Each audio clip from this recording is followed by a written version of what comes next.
जब भी आप कोई एक मशीन लेते हैं तो उसके साथ आता है इंस्ट्रक्शन मैनुअल। तब उस मशीन को किस तरीके से चलाया जाता है उसके ऊपर किताब आती है। मिसाल के तौर पे अगर आप डीवीडी प्लेयर खरीदेंगे तो डीवीडी प्लेयर के साथ आएगा इंस्ट्रक्शन मैनुअल, जिसमें लिखा गया किस तरीके से इस मशीन का इस्तेमाल किया जाना चाहिए।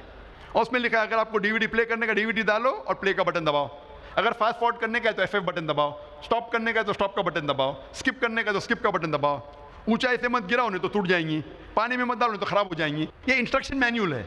अगर आप मुझे इजाज़त देते हैं इंसान को मैं मशीन कहूँ तो आपको मानना पड़ेगा कि सबसे पेचीदा मशीन दुनिया में वो है इंसान, और जितनी पेचीदा मशीन उतनी ज़रूरत है इंस्ट्रक्शन मैनुअल की। तो क्या इस इंसान के लिए इंस्ट्रक्शन मैनुअल नहीं है? जब छोटी मशीन रहती है तो इंस्ट्रक्शन मैनुअल आता है, क्या इसके लिए इंस्ट्रक्शन मैनुअल नहीं? इंसान की आखिरी इंस्ट्रक्शन मैनुअल है ये कुरान मजीद इंसानों की आखिरी इंस्ट्रक्शन मैनुअल है। हमारे खालिक हमारे रब अल्लाह सुब्हानहू व तआला ने इंसान के लिए क्या बेहतर है, क्या फ़ायदेमंद है, क्या नुकसानदेह है, ये इंस्ट्रक्शन मैनुअल कुरान मजीद में लिखी है।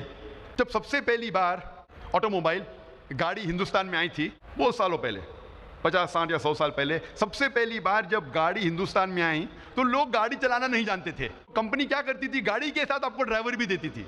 जब गाड़ी चलाना नहीं आता है तो गाड़ी को लेके करेंगे क्या? तो एक अमीर नवाब थे जिनने एक नई गाड़ी खरीदा, गाड़ी के साथ कंपनी ने ड्राइवर भी दिया।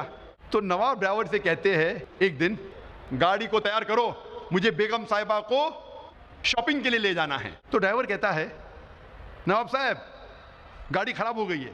नवाब साहब तेज में आके कहते गाड़ी को फौरन सही करो, मुझे बेगम साहिबा को शॉपिंग के लिए ले जाना है। तो ड्राइवर कहता है कि नवाब साहब गाड़ी को सही करने के लिए मुझे 10 किलो शहद चाहिए, 20 लीटर दूध चाहिए, 30 किलो असल घी चाहिए और 40 किलो राइस, वो भी बासमती चावल।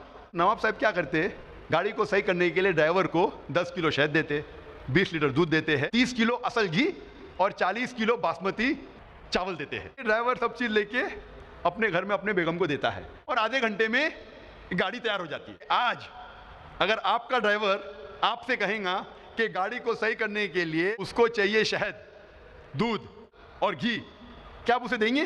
भगा देंगे, क्योंकि आप भले मैकेनिक नहीं हैं, आप कम से कम इतना तो जानते हैं गाड़ी के बारे में कि गाड़ी दूध पे नहीं चलती, शहद से नहीं चलती, चावल से नहीं चलती, घी से नहीं चलती। तो हर मुसलमान कुरान मजीद को समझ के पढ़ेगा, कोई भी इंसान आपको कुरान मजीद से दूर नहीं कर सकेगा।